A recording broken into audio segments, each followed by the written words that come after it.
Hello students, ಇವತ್ತು reproduction ಇನ್ organisms ಒಳಗೆ ನಾವು ಲಾಸ್ಟ್ ಕ್ಲಾಸ್ ಅಲ್ಲಿ ಏನೇನ್ ಮಾಡಿದ್ವಿ, ಸೊ ಅದನ್ನ ಒಂದ್ಸಲ ಎಲ್ಲಾನು ನಾವು ರಿವೈಸ್ ಮಾಡೋಣ. So in case of the reproduction in organisms ಒಳಗೆ ನಾವು ಮಾಡುವಾಗ, ಸೊ ಪ್ಲಾಂಟ್ಸ್ ಅಲ್ಲಿ ಆಮೇಲೆ ಅನಿಮಲ್ಸ್ ಅಲ್ಲಿ ಯೂನಿಸೆಲ್ಯುಲರ್ ಆರ್ಗ್ಯಾನಿಸಮ್ಸ್ ಅಲ್ಲಿ ಯಾವ್ಯಾವ ತರ ರಿಪ್ರೊಡಕ್ಷನ್ಸ್ ಅನ್ನ ಮಾಡ್ಕೊಳ್ಳುತ್ತೆ ಅಂತ ಹೇಳಿ.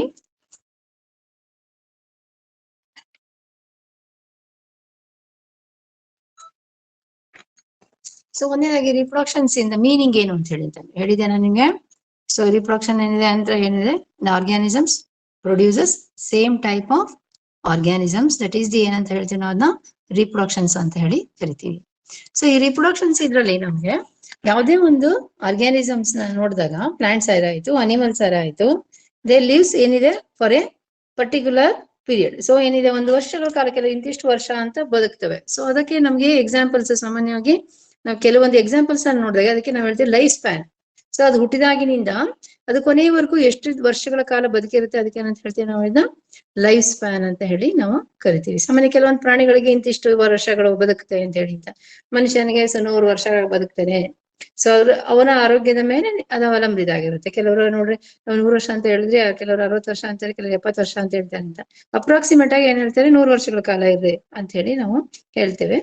ಸೊ ಇನ್ನು ಸಾಮಾನ್ಯವಾಗಿ ಕೆಲವು ಪ್ರಾಣಿಗಳಿಗೆ ಬಂದ್ರೆ ನಾವು ಪ್ಯಾರೆಟ್, ಸೊ ಗಿಣಿ ಅಂತ ಏನ್ ಹೇಳ್ತೀವಿ, 140 ವರ್ಷಗಳ ಕಾಲ ಬದುಕಿರುತ್ತೆ. ಸೊ ಆಮೆ ಟೊಟಾಯ್ಸ್ ಅಂತ ಏನ್ ಹೇಳ್ತೀವಿ, 100ರಿಂದ 150 ವರ್ಷ ಬದುಕಿರುತ್ತೆ. ಸೊ ಏನಿದೆ ಎಲಿಫೆಂಟ್ ಆಗಿರ್ಬೋದು, ಸೊ ಅದರಿಂದ 60ರಿಂದ 90 ವರ್ಷಗಳ ಕಾಲ ಬದುಕಿರುತ್ತೆ.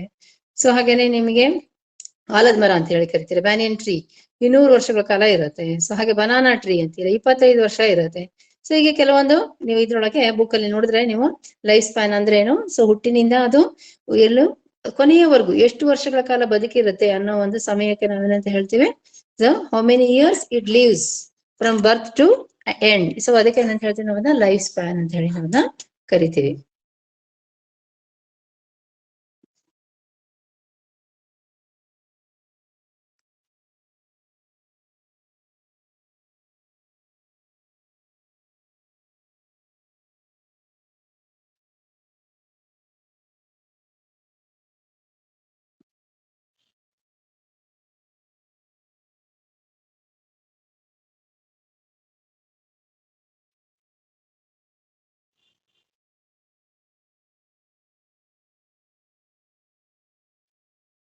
ಇನ್ನು ನೆಕ್ಸ್ಟ್ ನಾವು ರಿಪ್ರೊಡಕ್ಷನ್ಸ್ ಅಲ್ಲಿ ನೋಡಿದ್ವಿ ನಾವು 2 ತರ ರಿಪ್ರೊಡಕ್ಷನ್ಸ್ ಅನ್ನು ನೋಡಿದ್ವಿ, ಎಸೆಕ್ಷುಯಲ್ reproduction and the sexual reproduction ಅಂತೇಳಿ. ಎಸೆಕ್ಷುಯಲ್ ರಿಪ್ರೊಡಕ್ಷನ್ಸ್ ಒಳಗೆ ನಾವು ಸೊ ಯಾವ್ಯಾವ ಪ್ರಾಣಿಗಳು ಯಾವ್ಯಾವ ಒಂದು ಏಕಕೋಶ ಜೀವಿಗಳು, ಯೂನಿಸೆಲ್ಯುಲರ್ ಆರ್ಗ್ಯಾನಿಸಮ್ಸ್ ಆಗಿರ್ಬೋದು, ಸೊ ಅವುಗಳಲ್ಲಿ ಮತ್ತೆ ಪ್ರಾಣಿಗಳಲ್ಲಿ ಸೊ ಎಷ್ಟು ಅವು ಮಲ್ಟಿಸೆಲ್ಯುಲರ್ ಆಗಿರ್ಬೋದು, ಅವು ಎಸೆಕ್ಷುಯಲ್ ರಿಪ್ರೊಡಕ್ಷನ್ಸ್ ಮೂಲಕ ಅಂದ್ರೆ ಗ್ಯಾಮೆಟ್. ಎಸೆಕ್ಷುಯಲ್ ರಿಪ್ರೊಡಕ್ಷನ್ ಅಂದ್ರೆ ಅಂತ ಹೇಳಿದ್ರೆ ಗ್ಯಾಮೆಟ್ ಇಲ್ದೇನೆ ರಿಪ್ರೊಡಕ್ಷನ್ ಮಾಡ್ಕೊಳ್ತಕ್ಕಂಥದ್ದು. ಸಾಮಾನ್ಯವಾಗಿ ಇಲ್ಲಿ ನೀವು ನೋಡ್ತಿದ್ದ ಹಾಗೇನೆ, ಸೊ ಇನ್ ಕೇಸ್ ಆಫ್ ಇದ್ರೊಳಗೆ ನೀವು ನೋಡಿದ್ರಿ ಅಲ್ವಾ, ಇದ್ರೊಳಗೆ ಈಸ್ಟ್ ಒಳಗೆ ಬಡ್ಡಿಂಗ್ ಇಂದ, ಹಾಗೇನೆ ಕ್ಲಾಮಿಡೋಮೋನಸ್ ಝೂ ಸ್ಪೋರ್ಸ್ ಇಂದ ಅಲ್ವಾ. ಸೊ ಅದಕ್ಕೆ ನೆಕ್ಸ್ಟ್ ಏನಲ್ಲಿ ಪೆನ್ಸಿಲಿಯಂ ಅನ್ನೋದು ಕೊನಿಡಿಯೋ ಸ್ಪೋರ್ಸ್ ಇಂದ, ಮತ್ತೆ ಹೈಡ್ರಾ ಬಡ್ಡಿಂಗ್ ಇಂದ. ಈ ರೀತಿ ಏನಿದೆ ನಿಮ್ಗೆ ಎಸೆಕ್ಷುಯಲ್ ರಿಪ್ರೊಡಕ್ಷನ್ ಅಂದ್ರೆ without gametes.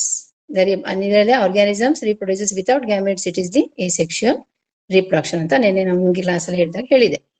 So coming to your ಏನಿದೆ ನಿಮ್ಗೆ ಪ್ಲಾಂಟ್ಸ್ ಅಲ್ಲಿ ಬಂದ್ರೆ, ನಾವು ಎಸೆಕ್ಷುಯಲ್ ರಿಪ್ರೊಡಕ್ಷನ್ ಪ್ಲಾಂಟ್ಸ್ ಅಲ್ಲೂ ಕೂಡ ನೋಡ್ತೇವೆ. ಸೊ ಪ್ಲಾಂಟ್ಸ್ ಅಲ್ಲಿ ಏನಿದೆ ನಿಮ್ಗೆ ನೆನೆ ಹೇಳುವಾಗ ಹೇಳಿದೆ, ಸೊ ಅದಕ್ಕೆ ನೆನ್ಪಿಟ್ಕೊಳ್ಳಿ ಅಂತ ಹೇಳಿ ಅಂತ. ಸಾಮಾನ್ಯವಾಗಿ ಇದರಲ್ಲಿ eyes of the potato, so tuber ಅಂತ ಹೇಳಿ ಕರಿತೀವಿ. ವೆಜಿಟೇಟಿವ್ ರಿಪ್ರೊಡಕ್ಷನ್ಸ್ ಒಳಗೆ ನಾವು ಯಾವ್ಯಾವ ತರ ವೆಜಿಟೇಟಿವ್ ರಿಪ್ರೊಡಕ್ಷನ್ಸ್ ಪ್ಲಾಂಟ್ಸ್ ಅಲ್ಲಿ ಅಂತ ಹೇಳಿ ಅಂತ. So rhizome of the ginger ಎಲ್ಲ ಏನೇನೆ ನಿಮಗೆ ವಿತ್ ಎಕ್ಸಾಂಪಲ್ಸ್ ಎಲ್ಲ ಹೇಳ್ಕೊಟ್ಟಿದೆ. ಸೊ ಬಲ್ಬಿಲ್ಸ್ ಅಂತ ಹೇಳ್ತಾರೆ, ಲೀಫ್ ಬರ್ಡ್ಸ್ ಇಂದ, ಆನಂತರ ಆಫ್ಸೆಟ್ ಅನ್ನೋದ್ರಿಂದ, ಅದರಲ್ಲಿ ವಾಟರ್ ಹೇಸ್ ಅಂತ ಒಂದು ಪ್ಲಾಂಟ್, ಅದು ಕೂಡ ಲೀಫ್ ಬರ್ಡ್ಸ್ ಅಂದ್ರೆ ಬ್ರಯೋಫಿಲಮ್ ಅಂತ ಒಂದು ಪ್ಲಾಂಟ್ ಒಳಗೆ. ಹಾಗೇನೆ ಸಕ್ಕರ್ಸ್ ಆಫ್ ದಿ ಹಯಸಿನ್, ಕ್ರಿಸಾಂಥಮಮ್ ಆಗಿರ್ಬೋದು, ಬಲ್ಬ್ ಆಫ್ ದಿ ಆನಿಯನ್, ಇವೆಲ್ಲಾನು ಕೂಡ ನಾವೇನ್ ಮಾಡಿದೆ ನೆನೆ ಕ್ಲಾಸ್ ಅಲ್ಲಿ ನಿಮ್ಗೆ ಹೇಳುವಾಗ ಹೇಳಿದೆ. ಸೊ ವೆಜಿಟೇಟಿವ್ ರಿಪ್ರೊಡಕ್ಷನ್ ಅಂದ್ರೆ ಏನು, in case of the plants it reproduces from the plant parts ಇಂದ ಅದೇನ್ ಮಾಡ್ಕೊಳ್ಳುತ್ತೆ, ರಿಪ್ರೊಡಕ್ಷನ್ ಮಾಡ್ಕೊಳ್ಳುತ್ತೆ. ಅದು ಟ್ಯೂಬರ್ಸ್ ಆಗಿರ್ಬೋದು ಅಲ್ವಾ. ಸೊ ಏನಿದೆ ನಿಮ್ಗೆ ರೈಸೋಮ್ ಆಗಿರ್ಬೋದು, ಬಲ್ಬಿಲ್ಸ್ ಆಗಿರ್ಬೋದು, ಲೀಫ್ ಬರ್ಡ್ಸ್ ಆಗಿರ್ಬೋದು, ಸೊ ಬಲ್ಬ್ಸ್ ಆಗಿರ್ಬೋದು, ಸಕ್ಕರ್ಸ್ ಅಂತ ಏನ್ ಹೇಳ್ತೀವಿ, ಸ್ಟೆಮ್ ಕಟಿಂಗ್ ಅಂತ ಏನ್ ಹೇಳ್ತೀವಿ, ಆಲ್ ದೀಸ್ ಆರ್ ಏನಿದೆ ಟೈಪ್ಸ್ ಆಫ್ ದಿ ಏನಿದೆ ವೆಜಿಟೇಟಿವ್ ರಿಪ್ರೊಡಕ್ಷನ್ಸ್ ಅಂತ ಹೇಳಿದ್ವಿ. ಸೊ ಇದ್ರೊಳಗೆ ಸಮ್ ಆಫ್ ದಿ ಇದ್ರೊಳಗೆ ನಿಮ್ಗೆ ಇದಕ್ಕೆ ಬಂದ್ರೆ, ಸೊ ಹೈಡ್ರಾದೊಳಗೆ ನೀವು ಬಡ್ಸ್ ಕೂಡ ಯಾವ ರೀತಿ ಆಗತ್ತೆ, ಬಡ್ಡಿಂಗ್ ಇಂದ ಹೆಂಗ್ ಆಗತ್ತೆ ಅಂತ.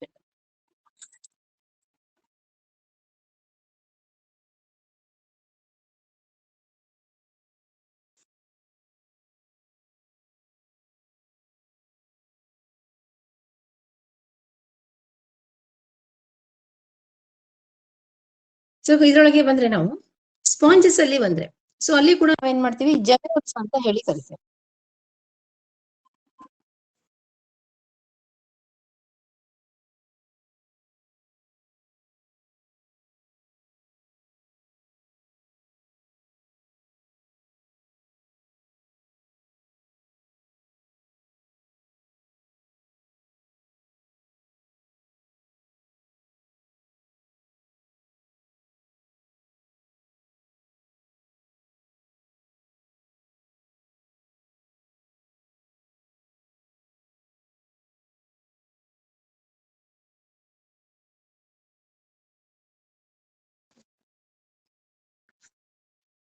ಸೊ ಸ್ಪಾಂಜಸ್ ಅಲ್ಲಿ ನೋಡಿದಾಗ ನಾವು ಜಮ್ಯೂಲ್ಸ್ ಅಂತ ಹೇಳಿ ನಾವು ಅದನ್ನ ಕರಿತೀವಿ. ಸೆಕ್ಷುವಲ್ ರಿಪ್ರೊಡಕ್ಷನ್ಸ್ ಅಂತ ಹೇಳಿ ನೀವು ಇದರೊಳಗೆ ಯಾವ ರೀತಿ ಮಾಡ್ಕೊಳತ್ತೆ, ಸ್ಪಾಂಜಸ್ ಅಲ್ಲಿ ಜಮ್ಯೂಲ್ಸ್ ಅಂದ್ರೆ ಹೇಗಿರುತ್ತೆ, ಅದು ಏನಿರುತ್ತೆ ಅಂತ ಹೇಳಿ.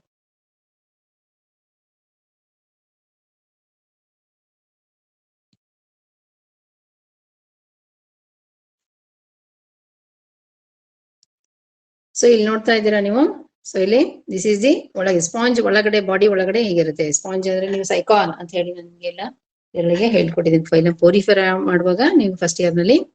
ಸೊ ಅದು ದೇಹದ ಒಳಗಡೆ, ಬಾಡಿ ಒಳಗಡೆ ಏನಾಗಿರುತ್ತೆ, ಈ ತರ ಇದರಲ್ಲಿ ಸ್ಟ್ರಕ್ಚರ್ಸ್, ರಿಪ್ರೊಡಕ್ಟಿವ್ ಸ್ಟ್ರಕ್ಚರ್ ಜಮ್ಯೂಲ್ಸ್ ಅಂತ ಫಾರ್ಮೇಶನ್ ಆಗುತ್ತೆ. ಈ ಜಮ್ಯೂಲ್ ಏನಾಗುತ್ತೆ, ಇದು ಕೂಡ ಏನಾಗುತ್ತೆ ನಿಮ್ಗೆ, ಹೇಗೆ ಬೀಜಗಳು ಮೊಳಕೆ ಆಗಿ ಅದು ಒಂದು ಪ್ಲಾಂಟ್ ಆಗುತ್ತೋ ಅದೇ ರೀತಿ ಮೊಳಕೆ ಆಗ್ಬಿಟ್ಟು ಒಂದು ಸ್ಪಾಂಜ್ ಆಗಿ ಗ್ರೋತ್ ಆಗುತ್ತೆ. So in case of the sponge, the ಎಸೆಕ್ಷುಯಲ್ reproductive ಏನಪ್ಪಾ ಅಂತಂದ್ರೆ ಸ್ಟ್ರಕ್ಚರ್ ಅಂದ್ರೆ ಜಮ್ಯೂಲ್ಸ್ ಅಂತ ನೆನ್ಪಿಟ್ಕೊಳ್ಬೇಕು.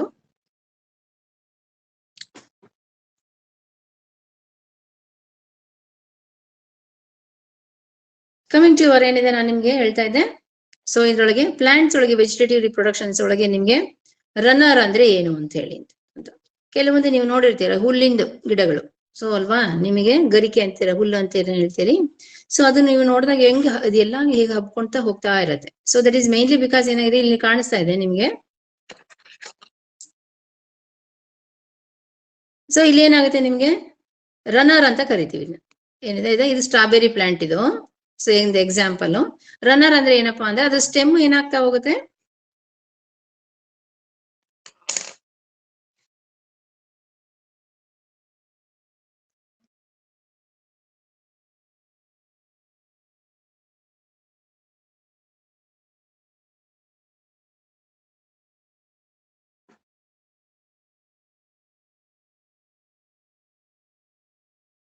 ಸೊ ಇದೇನಂತ ಹೇಳ್ತೀವಿ ನಾವು, ರನ್ನರ್ ಅಂತ ಹೇಳ್ತೀವಲ್ಲ, ಅದು ಸ್ಟೆಮ್ ಏನಾಗ್ತಾ ಹೋಗಿದೆ ನಿಮಗೆ ಈಗ ಉದ್ದಕ್ಕೆ ಹಿಂಗೆ ಬೆಳ್ಕೊಳ್ತಾ ಹೋಗ್ತಾ ಇದೆ.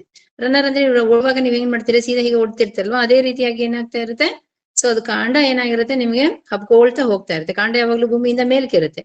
ಅದ್ರಲ್ಲಿ ಏನಾಗಿರುತ್ತೆ, ಇಲ್ಲಿ ರಿಪ್ರೊಡಕ್ಷನ್ಸ್ ಒಳಗೆ ಇದರಲ್ಲಿ ಅದ್ ಯಾವ್ದು ಪಾರ್ಟ್ ಏನಾಗ್ತಾ, ಒಂದು ಕಾಂಡದ ಒಂದು ಬ್ರಾಂಚ್, ಸ್ಟೆಮಿನ ಒಂದು ಬ್ರಾಂಚ್ ಏನಾಗ್ತಾ ಹೋಗುತ್ತೆ, ಹೀಗೆ ಮಣ್ಣಿನ ಮೇಲೆ ಹಿಂಗ್ ಹಬ್ಕೊಳ್ತಾ ಹೋಗುತ್ತೆ. ಅದಕ್ಕೆ ರನ್ನರ್ ಅಂತ ಹೇಳಿ ಕರಿತೀವಿ. ಸೊ ಅದು ಹೇಗೆ ಅದ್ ಮಾಡ್ಕೊಳ್ತಾ ಹೋಗುತ್ತೋ ಅದೇ ರೀತಿಯಾಗಿ ಅಲ್ಲೆಲ್ಲೇ ಬೇರ್ಗಳು, ಎಲ್ಲಿ ಅದು ಬ್ರಾಂಚ್ ಏನಿದೆ ಸ್ಟೆಮ್ ಬ್ರಾಂಚ್, ಸೊ ಎಲ್ಲಿ ಇದನ್ನ ಮಣ್ಣನ್ನ ಅದು ಇದು ಮಾಡ್ಕೊಳತ್ತೋ, ಸೊ ಅಲ್ಲಿಂದಾನೇ ಹಾಗೆ ಬೇರ್ ಬಿಟ್ಕೊಳುತ್ತೆ. ಮತ್ತೆ ಅದ್ರ ಮುಂದಿನ ಹಾಗೇನೆ ಅದು ಕಂಟಿನ್ಯೂ ಮಾಡ್ಕೊಳ್ತಾ ಹೋಗ್ತಾ ಇರುತ್ತೆ. So that is some of the plants ಏನ್ ಮಾಡುತ್ತೆ, ಈ ತರ ಅದು ರಿಪ್ರೊಡಕ್ಷನ್ಸ್ ಒಳಗೆ ಮಾಡ್ಕೊಳತ್ತೆ.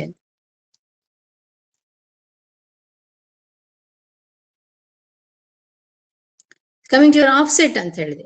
ಸೊ ನೀವೇನ್ ಮಾಡಿದ್ವಿ, ನೀವು ಕೆರೆಗಳಲ್ಲೋ ಅಥವಾ ಇದ್ರೊಳಗೋ ನೋಡಿದ್ರೆ ನೀವು ಸೊಪಿಸ್ಟಿಯಾ ಅಂತೀರಿ, ಅಂತರ್ಗಂಗೆ ಅಂತೀರಲ್ಲ, ಅಂತ ಪ್ಲಾಂಟ್ಸ್ಗಳು.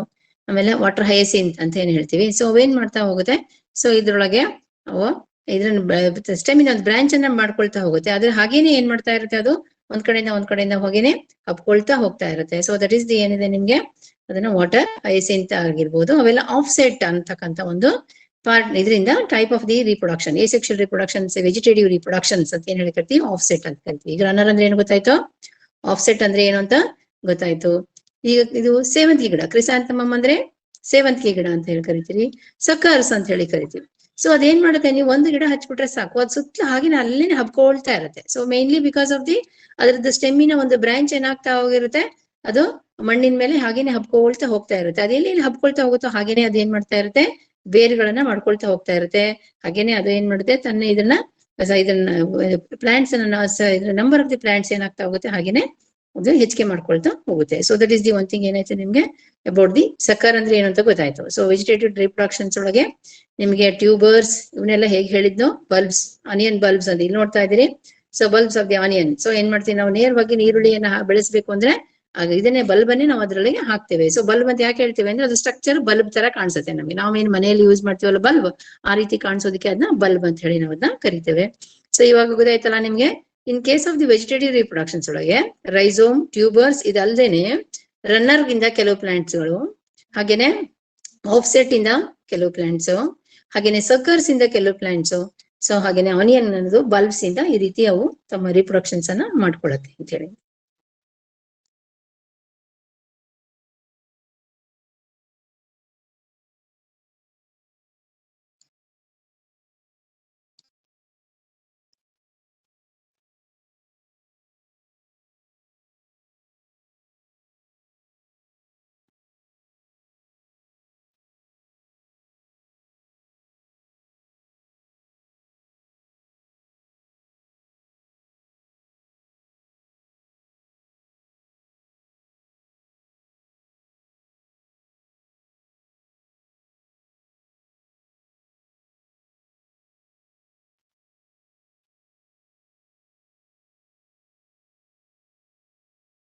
ನೆಕ್ಸ್ಟ್ ಕಮಿಂಗ್ ಟು ಏನಿದೆ, ನಾವು ಇದ್ರೊಳಗೆ ರಿಪ್ರೊಡಕ್ಷನ್, ಸೆಕ್ಷುಯಲ್ ರಿಪ್ರೊಡಕ್ಷನ್ಸ್ ಅಲ್ಲಿ ಹೇಳ್ಬೇಕಾದ್ರೆ ನಾವೇನ್ ಹೇಳ್ತೇವೆ, so some of the phases ಅಂತ ಹೇಳಿ ಕರಿತೇವೆ. ಸೊ ದ ಮೇನ್ 3 ಫೇಸಸ್ ಏನಂತ ಹೇಳಿದ್ರೆ ಜುವೆನೈಲ್ ಫೇಸ್, ವೆಜಿಟೇಟಿವ್ ಫೇಸ್ ಮತ್ತೆ ರೀಪ್ರೊಡಕ್ಟಿವ್ ಫೇಸ್ ಅಂತ ಹೇಳಿ ಕರಿತೀವಿ. ಸೊ ಯಾವುದೇ ಯಾವುದು ಪ್ಲಾಂಟ್ಸ್ ಆಗಿರ್ಬೋದು, ಅನಿಮಲ್ಸ್ ಆಗಿರ್ಬೋದು. ಸೊ ರಿಪ್ರೊಡಕ್ಷನ್ಸ್ ಒಳಗೆ ನಾವೇನ್ ಮಾಡ್ತೀವಿ, ಇದರಲ್ಲಿ ಸೆಕ್ಷುಯಲ್ ರಿಪ್ರೊಡಕ್ಷನ್ಸ್ ಒಳಗೆ 3 ಫೇಸ್ ಅನ್ನ ನೋಡ್ತೇವೆ. ಒಂದು ಅದರಲ್ಲಿ ನಾವು ನೋಡುವಾಗ, ಸೊ ಅದ್ರಲ್ಲಿ ಜುವೆನೈಲ್ ಫೇಸ್ ಅಂದ್ರೆ ಅರ್ಲಿ ಫೇಸ್. ಸೊ ಅವರು ಹುಟ್ಟಿದಾಗ ಯಾವ ರೀತಿ ಇರೋಂತ ಒಂದು ಇದು ಎಷ್ಟು ವರ್ಷಗಳ ಕಾಲ ಆಗಿರ್ತಾರೆ. ನೆಕ್ಸ್ಟ್ ವೆಜಿಟೇಟಿವ್ ಫೇಸ್ ಅಂತ ಹೇಳಿ ಕರಿತೀವಿ. ಆಮೇಲೆ reproductive phase and the senescent phase ಅಂತ ಹೇಳಿ ಕರಿತೀವಿ. ಸೊ ಇದ್ರ ರಿಪ್ರೊಡಕ್ಟಿವ್ ಫೇಸ್ ಒಳಗೆ ಏನಾಗುತ್ತೆ, ಅದು ಎಷ್ಟು ವರ್ಷಗಳ ಕಾಲ ಅದು ಏನಿದೆ ನಿಮಗೆ ಇದರಲ್ಲಿ ದ ಗ್ರೋತ್ ಪೀರಿಯಡ್. ಸೊ ಎಷ್ಟು ವರ್ಷಗಳ ಕಾಲ ಅದು ಇದ್ ಮಾಡ್ಕೊಳ್ಳುತ್ತೆ, ರಿಪ್ರೊಡಕ್ಟಿವ್ ಫೇಸಿಗೆ ಬರುತ್ತೆ. ನೆಕ್ಸ್ಟ್ ಏನ್ ಮಾಡುತ್ತೆ, ಅದು ರಿಪ್ರೊಡಕ್ಷನ್ಸ್ ಯಾವಾಗ ಸ್ಟಾರ್ಟ್ ಮಾಡ್ಕೊಳ್ಳುತ್ತೆ. So senescent phase after the reproductions ಏನಾಯ್ತು ಫೇಸ್ ಆದ್ಮೇಲೆ ಅದರಲ್ಲಿ ನವಯಸ್ಕರು ಅಂತ ಹೇಳಿ ಕರಿತೀರಲ್ಲ, ಸೊ ಅದಕ್ಕೆ ನಾವೇನಂತ ಹೇಳ್ತೀವ್ರಿ, ನಾವು ಸೆನೆಸೆಂಟ್ ಫೇಸ್ ಅಂತ ಹೇಳಿ ಕರಿತೀವಿ. ಸೊ ಅದು ಎಷ್ಟು ವರ್ಷಗಳ ಕಾಲ ಅವರು ಬದುಕಿರ್ತಾರೆ ಅಂತ ಹೇಳಿ ಅಂತಂತ.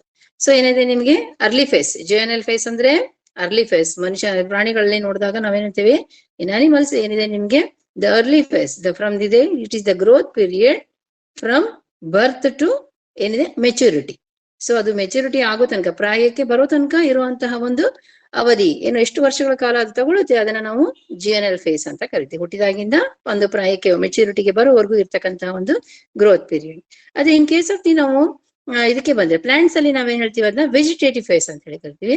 ಇನ್ case of the plants vegetative phase ಅನ್ನ ಏನಂತ ಹೇಳಿ, it is the growth period from the germination ಇಂದ ಹಿಡಿದು ನಮ್ಗೆ ಅದು ಫ್ಲವರ್ ಆಗೋ ತನಕ. ಅದು ಏನಾಗಿದೆ ನಿಮ್ಗೆ, ಯಾವುದೇ ಒಂದು ಬೀಜವನ್ನ ಮೊಳಕೆ ಮಾಡಿ ನಾವು ಅದು ಪೂರ್ತಿ ಎಲ್ಲಿ ತನಕಪ್ಪ ಅಂತಂದ್ರೆ ಅದು ಹೂ ಬಿಡೋವರೆಗೂ ಇರ್ತಕ್ಕಂತ ಒಂದು ಗ್ರೋತ್ ಪೀರಿಯಡ್ ಏನದಲ್ಲ, ಅದನ್ನ ನಾವು ವೆಜಿಟೇಟಿವ್ ಫೇಸ್ ಅಂತ ಕರಿತೀವಿ ಪ್ಲಾಂಟ್ಸ್ ಅಲ್ಲಿ. ಅನಿಮಲ್ಸ್ ಆದ್ರೆ ಜುವೆನೈಲ್ ಫೇಸ್ ಅಂತ ಕರಿತೀವಿ. The first phase are the early phase ಏನದಲ್ಲ, ಅದು ಜುವೆನೈಲ್ ಫೇಸ್. ಇದರಲ್ಲಿ ಪ್ಲಾಂಟ್ಸ್ ಅಲ್ಲಿ ಆದ್ರೆ ವೆಜಿಟೇಟಿವ್ ಫೇಸ್ ಅಂತ ಹೇಳಿ ಕರಿತೀವಿ. ಹಾಗೇನೆ ನಾವು ಇವಾಗ ನೆಕ್ಸ್ಟ್ ಬಂದ್ರೆ ಒಂದು ಫೇಸ್ ಆಯ್ತು. ಇವಾಗ ಇದರಲ್ಲಿ ರಿಪ್ರೊಡಕ್ಟಿವ್ ಫೇಸ್. ರಿಪ್ರೊಡಕ್ಟಿವ್ ಫೇಸ್ ಅಲ್ಲಿ ಏನಾಗುತ್ತೆ, ಇಟ್ ಈಸ್ ದಿ ಏನಿದೆ ನಿಮ್ಗೆ ಇರ್ಲಿ ಇನ್ ದಿಸ್ ಇದರೊಳಗೆ ಫೇಸ್ ಒಳಗೆ ಅದು ಆರ್ಗ್ಯಾನಿಸಮ್ಸ್ ಏನ್ ಮಾಡುತ್ತೆ, ಇಟ್ ಸ್ಟಾರ್ಟ್ಸ್ ದಿ ರೀಪ್ರೊಡಕ್ಷನ್ ಅಂದ್ರೆ ಪ್ರೊಡಕ್ಷನ್ ಆಫ್ ದಿ ಗ್ಯಾಮಿಟ್ಸ್ ಅಂತ ಏನ್ ಕರಿತೀವಿ. ಮೆಚುರಿಟಿ ಆದ ನಂತರ ಏನ್ ಮಾಡುತ್ತೆ, ಅದು ಗ್ಯಾಮಿಟ್ಸ್ ಅನ್ನ ಪ್ರೊಡಕ್ಷನ್ ಮಾಡುತ್ತೆ. ನೆಕ್ಸ್ಟ್ ಫೇಸ್ ಆಫ್ಟರ್ ದಿ ಏನಿದೆ ನಿಮ್ಗೆ ಪ್ರೊಡಕ್ಷನ್ಸ್ ಏನಂತ ಹೇಳ್ತೀವಿ, ನಾವನ್ನ ಸೆನೆಸೆಂಟ್ ಫೇಸ್ ಅಂತ ಹೇಳಿ ನಾವು ಅದನ್ನ ಕರಿತೀವಿ. ಸೊ ಇನ್ ಸೆನೆಸೆಂಟ್ ಫೇಸ್ ಅಂದ್ರೆ it is the last phase of the ಇದ್ರ ಅಂದ್ರೆ ಎಷ್ಟು ವರ್ಷಗಳ ಕಾಲ ಅದು ಬದುಕಿರ್ತಾರೆ. So that is called as ಏನಂತ ಹೇಳ್ತೀವಿ ನಾವು, ಅದನ್ನ ಸೆನೆಸೆಂಟ್ ಫೇಸ್ ಅಂತ ಹೇಳಿ ಕರಿತೀವಿ. ಸೊ ಇವಾಗ ನಿಮಗೆ ಗೊತ್ತಾಯ್ತು ರೀಪ್ರೊಡಕ್ಟಿವ್ ಫೇಸ್ ಒಳಗೆ ಜುವೆನೈಲ್ ಫೇಸ್ ಅಂದ್ರೆ ಏನು, ವೆಜಿಟೇಟಿವ್ ಫೇಸ್ ಅಂದ್ರೆ ಏನು, ರೀಪ್ರೊಡಕ್ಟಿವ್ ಫೇಸ್ ಅಂದ್ರೆ ಏನು, ಮತ್ತೆ ಸೆನೆಸೆಂಟ್ ಫೇಸ್ ಅಂದ್ರೆ ಏನು.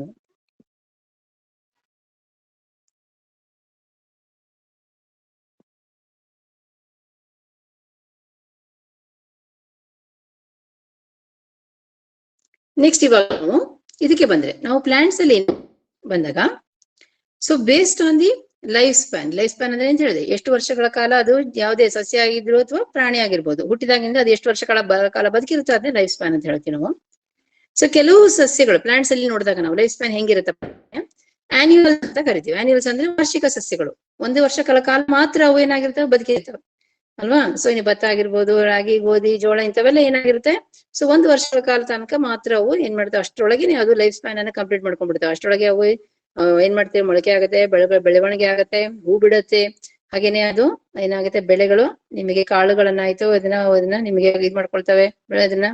ಆ ನಂತರ ಅವನ್ನ ನೀವು ಕೊಯ್ದ್ಬಿಟ್ಟು ನೀವು ಅದರಿಂದ ಬರ್ತಕ್ಕಂಥ ಒಂದು ಇದನ್ನ ಉಪಯೋಗ ಮಾಡ್ಕೊಳ್ತೀರಿ. So that is the war. ಏನಿದೆ, ಒಂದೇ ವರ್ಷದೊಳಗೆ ಅವು ಏನ್ ಮಾಡ್ತವೆ, ತನ್ನ ಕಂಪ್ಲೀಟ್ ಮಾಡ್ಕೊಳ್ತವೆ ಲೈಫ್ ಸೈಕಲ್ ಅನ್ನು. ಓಕೆ, ಆನ್ಯುವಲ್ಸ್ ಅಂತ ಹೇಳಿ ಕರಿತೀವಿ. ಸೊ ಕಮಿಂಗ್ ಟು ಎಲ್ಲಾ ಧಾನ್ಯಗಳು ಅಂತ ಏನ್ ಕರಿತೀರ ನೀವು, ಅಕ್ಕಿ, ರಾಗಿ, ಭತ್ತ, ರಾಗಿ, ಜೋಳ, ಗೋಧಿ ಇವೆಲ್ಲವೂ ಕೂಡ ಆನ್ಯುವಲ್ಸ್ ಅಂತ ಹೇಳಿ ಕರಿತೀವಿ. ಇನ್ನ ಬೈಆನ್ಯುವಲ್ಸ್ ಅಂತ ಬಂದಾಗ ನಾವು ಏನಿದೆ ನಿಮ್ಗೆ it leaves only for the 2 years. So ಅದ್ರದ್ದು ಲೈಫ್ ಸ್ಪ್ಯಾನ್ ಏನಿರುತ್ತೆ, ಓನ್ಲಿ ಫಾರ್ ದಿ 2 years. ಆನ್ಯುವಲ್ಸ್ ಒಳಗೆ life span is only for 1 year. So ಅದ್ ನೆನ್ಪಿಟ್ಕೊಳ್ಳಿ. ಸೊ ಬೈ ಆನ್ಯುವಲ್ಸ್ ಅಂದ್ರೆ ಏನು, ಆನ್ಯುವಲ್ಸ್ ಅಂದ್ರೆ ಏನು. ಇದರಲ್ಲಿ ಬೈ ಅಂತಂದ್ರೆ 2, ಆನ್ಯುವಲ್ಸ್ ಅಂದ್ರೆ 2 ವರ್ಷಗಳ ಕಾಲ ಬದುಕಿರುವಂತ ಸಸ್ಯಗಳು. ಸೊ ಅವುಗಳು ಏನ್ ಮಾಡುತ್ತೆ, ಲೈಫ್ ಸೈಕಲ್ 2 ವರ್ಷದೊಳಗೆ ಕಂಪ್ಲೀಟ್ ಮಾಡ್ಕೊಳ್ತವೆ. ಸೊ ಏನಾಗಿದೆ ನಿಮ್ಗೆ ಕ್ಯಾರೆಟ್ ಅಂತ ಹೇಳ್ತೀರಿ. ಸೊ ಅಂತವೆಲ್ಲ ಏನಿದೆ ನೀವು plants, some of the plants ಏನ್ ಮಾಡಿದೆ, completes the life cycle in the 2 years. In perennial plants, ಬಹುವಾರ್ಷಿಕ ಸಸ್ಯಗಳು ಅಂತ ಕರಿತೀವಿ. ಸೊ ಈಗೆಲ್ಲ ನೀವು ಮರಗಳನ್ನ ನೋಡ್ತೀರಾ, ಎಲ್ಲಾ ತರದ ಮರಗಳಾಗಿರ್ಬೋದು, ಮಾವಿನ ಮರಗಳು, ಇದರಲ್ಲಿ ಅರಳಿ ಮರ ಆಯ್ತು, ಬೇವಿನ ಮರ ಆಯ್ತು, ಆಲ್ಮೋಸ್ಟ್ ಹಲಸಿನ ಮರ ಅಂತೀರಿ, ಹಣ್ಣಿನ ಮರಗಳು ಯಾವುದೇ ತಗೊಳ್ರಿ ನೀವು, ಆಲ್ ದಿ ಟ್ರೀಸ್, ತೆಂಗಿನ ಮರ ಆಯ್ತು. ಸೊ ಆಲ್ ದೀಸ್ ಟ್ರೀಸ್ ಏನಿದೆಲ್ಲ ದೆ ಲೀವ್ಸ್ ಫಾರ್ ಏನಿದೆ ಮೆನಿ ಇಯರ್ಸ್. ಸೊ ಅದಕ್ಕೆ ನಾವೇನಂತ ಹೇಳ್ತೀವಿ, ಪೆರೆನಿಯಲ್ಸ್ ಅಂದ್ರೆ ಮೀನ್ಸ್ ಮೆನಿ ಇಯರ್ಸ್, ಬಹುವಾರ್ಷಿಕ ಸಸ್ಯಗಳು ಅಂತ ಹೇಳಿ ಕರಿತೀವಿ.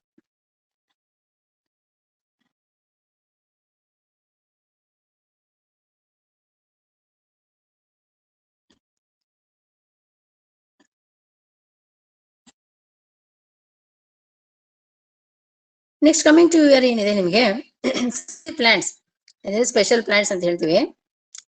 ಸಾಮಾನ್ಯವಾಗಿ ನೀವು ನೋಡಿದಾಗ ಪ್ಲಾಂಟ್ಸ್ ಏನ್ ಮಾಡುತ್ತೆ, ಹೂಗಳನ್ನ ಏನ್ ಮಾಡುತ್ತೆ, ಅದರಲ್ಲಿ ಕೆಲವು ಸಸ್ಯಗಳು ವರ್ಷ ಇಡೀ ಹೂ ಬಿಡ್ತವೆ, ಕೆಲವು ಸಸ್ಯಗಳು ಏನ್ ಮಾಡ್ತವೆ, ಸೀಸನ್ ಅಲ್ಲಿ ಮಾತ್ರ ಹೂ ಬಿಡ್ತವೆ. ಕೆಲವು ಸಸ್ಯಗಳು ವರ್ಷಗಳ ಕಾಲ, ಹಲವಾರು ವರ್ಷಗಳ ಏನ್ ಮಾಡುತ್ತೆ, ಆದ್ರೂ ಹೂ ಒಂದ್ಸಲ ಹೂ ಬಿಡುತ್ತೆ. ಅದರ ಒಂದು ಲೈಫ್ ಸ್ಪ್ಯಾನ್ ಒಳಗೆ ಅದೇನ್ ಮಾಡುತ್ತೆ, ಒಂದ್ಸಲ ಹೂ ಬಿಡುತ್ತೆ. ಅಂತ ಒಂದ್ ಸಸ್ಯದೊಳಗೆ ಬ್ಯಾಂಬೂ ಅಂದ್ರೆ ಬಿದಿರು ಅಂತೀರಲ್ಲ ನೀವು, ಸೊ ಅದು ಕೂಡ. ಸೊ ಅದರದ್ದು ಏನಿದೆ ಲೈಫ್ ಸ್ಪ್ಯಾನ್ 50 ರಿಂದ 100 ವರ್ಷ. ಸೊ ಅದ್ರೊಳಗೆ ಏನ್ ಮಾಡುತ್ತೆ, ಅದು ಇಟ್ ಪ್ರೊಡ್ಯೂಸಸ್ ಏನ್ ಮಾಡುತ್ತೆ, ಒಂದು ಸಲ ಮಾತ್ರ ಹೂ ಬಿಟ್ಬಿಟ್ಟು ಆಮೇಲೆ ಅದ್ರದ್ದು ಲೈಫ್ ಸೈಕಲ್ ಅನ್ನ ಅದು ಕಂಪ್ಲೀಟ್ ಮಾಡ್ಕೊಂಡ್ಬಿಡುತ್ತೆ. So that is the one thing ಏನಿದೆ ನಿಮಗೆ ಸರ್ಟೈನ್ ಸ್ಪೆಷಲ್ ಪ್ಲಾಂಟ್ಸ್ ಅಂತ ಏನ್ ಹೇಳ್ತೀವಿ ಅವುಗಳಲ್ಲಿ. ಇನ್ನೊಂದು ಸ್ಟ್ರೊಬಿಲಸ್ ಕುಂತಿಯಾನ ಅಂತಕ್ಕಂಥ ಒಂದು ನೀಲಕುರಂಜಿ ಅಂತ ಹೇಳ್ತೇವೆ. ಸೊ ಅದು ಕೂಡ ಏನಿದೆ ನಿಮ್ಗೆ, ಇಟ್ ಟೇಕ್ಸ್ ಏನಿದೆ ಮೆನಿ ಇಯರ್ಸ್ ಫಾರ್ ದಿ, ಒಂದು ಸಲ ಹೂವನ್ನ ಬಿಡ್ಲಿಕ್ಕೆ ಅದು ಬಹಳಷ್ಟು ವರ್ಷಗಳ ಕಾಲ ತಗೊಳುತ್ತೆ. ಅದರೊಳಗೆ ಅದು ಎಲ್ಲಿ ಬೆಳೆಯುತ್ತೆ ಅಂದ್ರೆ ಕೇರಳ, ಇದರೊಳಗೆ ಕರ್ನಾಟಕ, ತಮಿಳುನಾಡು, ಇಂಥ ಒಂದು ಇದರಲ್ಲಿ ಹಿಲ್ಸ್ ಅಂತಂದ್ರೆ ನೀವು ಬೆಟ್ಟಗಳು ಅಂತ ಹೇಳ್ತೀರಲ್ಲ, ಅಂತ ಒಂದು ರೀಜನ್ಸ್ ಅಲ್ಲಿ ಇರ್ತಕ್ಕಂಥ ಒಂದು ಕೆಲವು ಸಸ್ಯಗಳು. ಅದು ಒಂದು ಕೂಡ ಒಂದು ಸಸ್ಯ ನೀಲಕುರಂಜಿ ಅಂತ, ಅಥವಾ ಸ್ಟ್ರೊಬಿಲಸ್ ಕುಂತಿಯಾನ ಅಂತಕ್ಕಂಥದ್ದು. ಸೊ 120 ವರ್ಷಕ್ಕೆ ಒಂದ್ಸಲ ಅದು ಏನ್ ಮಾಡುತ್ತೆ, ಅದು ಹೂ ಬಿಡುತ್ತೆ ಅಂತ ಹೇಳಿ ಅದನ್ನ ಹೇಳ್ತಾರೆ. So next coming to your seasonal, ಇದರಲ್ಲಿ reproductive phase in case of animals ಗೆ ಬಂದ್ರೆ, ಸೊ ಅನಿಮಲ್ಸ್ ಒಳಗೆ ನೀವು ಹೇಳಿದ್ರಿ ಇವಾಗ ಅಲ್ವಾ. ಸೊ ಈ ಪ್ಲಾಂಟ್ಸ್ ಅಲ್ಲಿ ನೋಡಿದ್ರಿ, ಸೊ ಏನ್ ಮಾಡುತ್ತೆ, ಅದು ಒಂದು ಸೀಸನ್ ಅಲ್ಲಿ ಹೂವು ಮತ್ತೆ ಹಣ್ಣು ಕಾಯಿಗಳಾಗ್ಲಿ, ಹೂವಿನಿಂದ ಕಾಯಿ ಆಯ್ತು, ಹಣ್ಣಾಯ್ತು, ಬೀಜಗಳಾಗೋದು ಕೆಲವೊಂದು ಸೀಸನ್ ಅಲ್ಲಿ ಮಾತ್ರ ಅವು ಹೂ ಬಿಡ್ತವೆ. ಸಾಮಾನ್ಯವಾಗಿ ಮಾವಿನ ಏನ್ ಮಾಡುತ್ತೆ ನಿಮ್ಗೆ ಓನ್ಲಿ ಏಪ್ರಿಲ್ ಮೇ ಆ ಸಮಯದೊಳಗೆ ನಿಮಗೆ ಹೆಚ್ಚಾಗಿ ಸಿಗುವಂತದ್ದು ಅಲ್ವಾ. ಸೊ ಏನಿದೆ ನಿಮಗೆ ಬಾಕಿ ಕೆಲವೊಂದು ಇದೆಯಲ್ಲ ವರ್ಷ ಇಡೀ ಕೆಲವು ಕಂಟಿನ್ಯೂಸ್ ಆಗಿ ಬಿಡ್ತಾ ಇರ್ತವೆ. ಸೊ ಹಾಗೇನೆ ಇದ್ರೊಳಗೆ ನಾವು ನೋಡಿದಾಗ ಅನಿಮಲ್ಸ್ ಅಲ್ಲೂ ಕೂಡ ಸೀಸನಲ್ ಬ್ರೀಡರ್ಸ್ ಅಂತ ಹೇಳ್ತೇವೆ. ಸೀಸನಲ್ ಬ್ರೀಡರ್ಸ್ ಅಂತ ಅಂದ್ರೇನು, ಕೆಲವೊಂದು ಇದ್ರೊಳಗೆ ಸೀಸನ್ ಒಳಗೆ ಮಾತ್ರ ಅವು ಬ್ರೀಡಿಂಗ್ ಮಾಡ್ತಾವೆ, ಅಂದ್ರೆ ಸಂತಾನೋತ್ಪತ್ತಿಯನ್ನ ಮಾಡ್ಕೊಳ್ತವೆ. ಸೊ ಅದಕ್ಕೆ ಏನಂತ ಕರಿತೀವಿ ನಾವು ಸೀಸನಲ್ ಬ್ರೀಡರ್ಸ್. ಕೆಲವು ಸೀಸನ್ ಅಲ್ಲಿ ಮಾತ್ರ ಅವು ಸಂತಾನೋತ್ಪತ್ತಿಯನ್ನು ಮಾಡುವಂತವಕ್ಕೆ ಸೀಸನಲ್ ಬ್ರೀಡರ್ಸ್ ಅಂತ ಕರಿತೀವಿ. ಅಂತ ಪ್ರಾಣಿಗಳು ಯಾವಪ್ಪ ಅಂದ್ರೆ ಇದರಲ್ಲಿ ಫ್ರಾಗ್ ಆಗಿರ್ಬೋದು, ಲಿಸಾರ್ಡ್ ಅಂದ್ರೆ ಹಲ್ಲಿ ಅಂತೀರಾ, ಆಮೇಲೆ ಹಸುಗಳು ಕೌ ಅಥವಾ ಬಫೆಲೋ ಎಮ್ಮೆಗಳ, ಇವೆಲ್ಲ ಏನಂತೀವಿ ನಾವು ಕೆಲವೊಂದು ಸೀಸನ್ ಅಲ್ಲಿ ಮಾತ್ರ ಅವು ಏನ್ ಮಾಡ್ತವೆ, ಸಂತಾನೋತ್ಪತ್ತಿಯನ್ನು ನಾವು ಮಾಡ್ತೇವೆ. ಅದಕ್ಕೆ ಸೀಸನಲ್ ಬ್ರೀಡರ್ಸ್ ಅಂತ ಕರಿತೀವಿ. ಇನ್ನು ಕಂಟಿನ್ಯೂಸ್ ಬ್ರೀಡರ್ಸ್ ಅಂತ ಹೇಳಿ ಕರಿತೀವಿ, ಇನ್ಕ್ಲೂಡಿಂಗ್ ದಿ ಮ್ಯಾನ್, ಮನುಷ್ಯ. ಯಾವಾಗ್ಲೂ ಕೂಡ ಯಾವುದೇ ಅದಕ್ಕೆ ಸೀಸನ್ ಅಂತ ಏನಿಲ್ಲ, ಯಾವಾಗ್ಲಾದ್ರೂ ಕೂಡ ಅದು ಇದ್ರಲ್ಲಿ ಆಗಿರ್ಬೋದು, ಸಮ್ಮರ್ ಸೀಸನ್ ಆಗಿರ್ಬೋದು, ರೈನಿ ಸೀಸನ್ ಆಗಿರ್ಬೋದು, ವಿಂಟರ್ ಸೀಸನ್ ಅಂತ ಕರಿತೀರಿ. ಯಾವ್ದು ಸೀಸನ್ ಅಲ್ಲೂ ಕೂಡ ಅದು ಏನ್ ಮಾಡುತ್ತೆ, ತನ್ನ ಸಂತಾನೋತ್ಪತ್ತಿಯನ್ನ ಮಾಡ್ಕೊಳ್ತಕ್ಕಂಥ ಒಂದು ಇದ್ರಲ್ಲಿ ಅನಿಮಲ್ಸ್ ಗೆ ಎಕ್ಸಾಂಪಲ್ಸ್ ಅಪ್ಪ ಅಂದ್ರೆ ರ್ಯಾಬಿಟ್ ಆಗಿರ್ಬೋದು, ಪೌಲ್ಟ್ರಿ ಬರ್ಡ್ಸ್ ಅಂತ ಏನ್ ಕರಿತೀರಿ. ಪೌಲ್ಟ್ರಿ ಬರ್ಡ್ಸ್ ಅಂದ್ರೆ ಏನು, ನಿಮ್ಮ ಕೋಳಿಗಳು ಏನ್ ಇದ್ ಮಾಡ್ತೀರಾ ನೀವು ಸಾಕ್ತೀರಿ ಅಂತವಾಗಿರ್ಬೋದು. ಹಾಗೇನೆ ಮನುಷ್ಯ. ಸೊ ಆಲ್ ದೀಸ್ ಏನಿದೆ ನಿಮ್ಗೆ ಎಕ್ಸಾಂಪಲ್ಸ್ ಫಾರ್ ದಿ ಏನಿದೆ ನಿಮ್ಗೆ ಇದ್ರೊಳಗೆ ನೋಡಿ ಕಂಟಿನ್ಯೂಸ್ ಬ್ರೀಡರ್ಸ್ ಅಂತ ಹೇಳಿ ನಾವು ಹೇಳ್ತೇವೆ. ಸೊ ಇದರಲ್ಲಿ ಸಮ್ ಆಫ್ ದಿ ಅನಿಮಲ್ಸ್ ಯಾವ ರೀತಿ ಅವು ಇದನ್ನ ಮಾಡ್ಕೊಳ್ತವೆ ಅಂತ ಹೇಳಿ. ಸೀಸನಲ್ ಬ್ರೀಡರ್ಸ್ ಅಂದ್ರೇನು, ಕಂಟಿನ್ಯೂಸ್ ಬ್ರೀಡರ್ಸ್ ಅಂದ್ರೆ ಏನಂತ ಗೊತ್ತಾಯ್ತು ನಿಮ್ಗೆ. ಸೊ ಅದ್ರದ್ದು ಮೀನಿಂಗ್ ನೀವು ತಿಳ್ಕೊಳ್ಬೇಕು, ಮತ್ತೆ ಎಕ್ಸಾಂಪಲ್ಸ್ ಗೊತ್ತಿದ್ರೆ ಸಾಕು ನಿಮ್ಗೆ. ನೆಕ್ಸ್ಟ್ ಈಸ್ ಏನಿದೆ ನಿಮ್ಗೆ, ನಾವು ರಿಪ್ರೊಡಕ್ಟಿವ್ ಸೈಕಲ್ಸ್ ಗೆ ಬಂದಾಗ, so in case of the ಇದ್ರೊಳಗೆ ಅನಿಮಲ್ಸ್ ಅಲ್ಲಿ ನಾವು ಏನ್ ಮಾಡಿದ್ವಿ, ಅನಿಮಲ್ಸ್ ಅಲ್ಲಿ ರಿಪ್ರೊಡಕ್ಷನ್ಸ್ ಅಲ್ಲಿ ಏನ್ ಹೇಳಿದ್ವಿ, 2 ತರ ಅನಿಮಲ್ಸ್ ಇದಾವೆ, ಒಂದು ಓವಿ ಪ್ಯಾರಸ್ ಮತ್ತೊಂದು ವೈವಿ ಪ್ಯಾರಸ್ ಅಂತ ಹೇಳಿದ್ವಿ. ಸೊ ಅದೇ ರೀತಿ ಅದು ಯಾವ ರೀತಿ ಏನ್ ಮಾಡುತ್ತೆ, ಅದು ಗ್ಯಾಮಿಟ್ಸ್ ಅನ್ನ ಪ್ರೊಡ್ಯೂಸ್ ಮಾಡ್ಲಿಕ್ಕೆ ಏನ್ ಮಾಡುತ್ತೆ, ಅದಕ್ಕೆ ಒಂದು ಸೈಕಲ್ ಅಂತ ಹೇಳಿದೆ, ರಿಪ್ರೊಡಕ್ಟಿವ್ ಸೈಕಲ್ ಅಂತ ಹೇಳಿ ಕರಿತೀವಿ ಅದನ್ನ. ಸೊ ಅದಕ್ಕೆ ನಾವೇನ್ ಮಾಡ್ತೀವಿ, ಅದಕ್ಕೆ 2 ತರ ಒಂದು ಸೈಕಲ್ಸ್ ಅನ್ನ ನಾವು ನೋಡ್ತೇವೆ. ಒಂದು ಈಸ್ಟ್ರಸ್ ಸೈಕಲ್ಸ್ ಅಂತ ಹೇಳಿ ಕರಿತೀವಿ, ಇನ್ನೊಂದು ಮೆನ್ಸ್ಟ್ರಲ್ ಸೈಕಲ್ ಅಂತ ಹೇಳಿ ನಾವು ಅದನ್ನ ಕರಿತೀವಿ. ಸೊ ಈಸ್ಟ್ರಸ್ ಸೈಕಲ್ಸ್ ಅನ್ನು ನಾವು ಎಲ್ಲಿ ನೋಡ್ತೀವಪ್ಪ ಅಂತಂದ್ರೆ, ನಾವು ಎಕ್ಸಾಂಪಲ್ ನಮ್ಗೆ ಹಸುಗಳಾಗಿರ್ಬೋದು, ಶೀಪ್ ಅಂದ್ರೆ ನೀವೇನಂತ ಆಡು ಅಂತೀರಿ, ಸೊ ಅವುಗಳಲ್ಲಿ ಆಯ್ತು, ಅದು ಡಾಗ್, ಟೈಗರ್ ಇಂತ ಎಲ್ಲ ಒಂದು ಕೆಲವೊಂದು ಅನಿಮಲ್ಸ್ ಅಲ್ಲಿ ನಾವೇನ್ ಮಾಡ್ತೇವೆ, ನಾವು ಅದ್ರೊಳಗೆ ಈಸ್ಟ್ರಸ್ ಸೈಕಲ್ಸ್ ಅಂತ ನೋಡ್ತೇವೆ ನಾವು ಅದ್ರಲ್ಲಿ. ಸೊ ಅದ್ರೊಳಗೆ ಏನ್ ಮಾಡುತ್ತೆ, they are the reproductive cycle. It is the reproductive cycles in case of the cow. ಇದ್ರೊಳಗೆ ನಾವು ನೋಡ್ತಕ್ಕಂತ ಒಂದು ಇದ್ರೊಳಗೆ ನಾವೇನಂತ ಹೇಳ್ತೇವೆ, ಇದನ್ನ ಈಸ್ಟ್ರಸ್ ಸೈಕಲ್ಸ್ ಅಂತ ಹೇಳಿ ನಾವನ್ನ ಕರಿತೀವಿ. ಇಂಥ ಪ್ರಾಣಿಗಳಲ್ಲಿ ಇರುವಂತ ಒಂದು ರಿಪ್ರೊಡಕ್ಟಿವ್ ಸೈಕಲ್, ಹೌದಾ. ಸೊ ಕೆಲವು ಇದೆ menstrual cycle, it is the monthly cycle ಅಂತ ಹೇಳಿ ಕರಿತೀವಿ. ಸೊ ಇದರಲ್ಲಿ ಪ್ರೈಮೇಟ್ಸ್ ಅಲ್ಲಿ ಮಾತ್ರ ಕಾಣ್ತಕ್ಕಂಥದ್ದು. ಇಟ್ ಈಸ್ ದಿ ಏನಿದೆ ಮಂತ್ಲಿ ಏನಿದೆ reproductive cycle seen in case of the ಏನಿದೆ ನಿಮಗೆ ಪ್ರೈಮೇಟ್ಸ್ ಅಲ್ಲಿ ಮಾತ್ರ ಕಾಣೋದು. ಪ್ರೈಮೇಟ್ಸ್ ಅಂತ ಯಾವ್ದು ಕೇಳ್ತೀವಪ್ಪ ಅಂದ್ರೆ ಮಂಕಿಗಳು, ಏಪ್ಸ್ ಅಂತ ಏನ್ ಕರಿತೀರಿ, ಹ್ಯೂಮನ್ಸ್ ಸೇರ್ಕೊಂಡು. ಸೋಡಾ ಏನಂತ ಹೇಳ್ತೀವಿ ನಾವು ಅದನ್ನ ಮೆನ್ಸ್ಟ್ರಲ್ ಸೈಕಲ್ ಅಂತ ಹೇಳಿ ಕರಿತೀವಿ. ಈಗ ಈಸ್ಟ್ರಸ್ ಸೈಕಲ್ ಅಂದ್ರೆ ಏನಂತ ಗೊತ್ತಾಯ್ತು ನಿಮ್ಗೆ ಅಲ್ವಾ. The some of the organisms ನಾವೇನ್ ಮಾಡ್ತೀವಿ, ಕೆಲವೊಂದು ಅನಿಮಲ್ಸ್ ಒಳಗೆ ನಾವು ಈಸ್ಟ್ರಸ್ ಸೈಕಲ್ಸ್ ಅನ್ನ ನೋಡ್ತೇವೆ, ಕೆಲವೊಂದು ಅನಿಮಲ್ಸ್ ಒಳಗೆ ಮೆನ್ಸ್ಟ್ರಲ್ ಸೈಕಲ್ಸ್ ಅಂತ ನಾವು ಅದನ್ನ ನೋಡ್ತೀವಿ. ಈಸ್ಟ್ರಸ್ ಸೈಕಲ್ಸ್ ಅಲ್ಲಿ ದರ್ ಇಸ್ ನೋ ಬ್ಲೀಡಿಂಗ್ ಅಂತ ಹೇಳ್ತೀವಿ, ಅದ್ರ ಆಗಿರೋದಿಲ್ಲ. ಸೊ ಅದ್ರಲ್ಲಿ ಫೀಮೇಲ್ಸ್ ಅಲ್ಲಿ ಇಲ್ಲಿ, versus in case of the menstrual cycles ಅಲ್ಲಿ ನಾವು ಹ್ಯೂಮನ್ಸ್ ಅನ್ನ ತಕೊಂಡ್ರೆ, ಮಂತ್ಲಿ ಸೈಕಲ್ಸ್ ಅಲ್ಲಿ ನಾವು ಅದನ್ನ ಅದರಲ್ಲಿ ಮಾಡ್ತೀವಿ ಓನ್ಲಿ ಇನ್ ದಿ ಫೀಮೇಲ್ಸ್ ಅಲ್ಲಿ. ಈಗ ಮೆನ್ಸ್ಟ್ರಲ್ ಸೈಕಲ್ಸ್ ಅಂದ್ರೆ ಏನು ಅಂತ ಗೊತ್ತಾಯ್ತು. ರಿಪ್ರೊಡಕ್ಟಿವ್ ಸೈಕಲ್ಸ್ 2 ಟೈಪ್ಸ್ ಇದೆ, oestrus cycles and the menstrual cycle ಅಂತ ಹೇಳಿ. ಸೊ ಅದ್ರದ್ದು ಮೀನಿಂಗ್ ಗೊತ್ತಾಯ್ತಲ್ಲ. ಸೊ ನೆಕ್ಸ್ಟ್ ಏನ್ ಮಾಡೋಣ ನಾವು,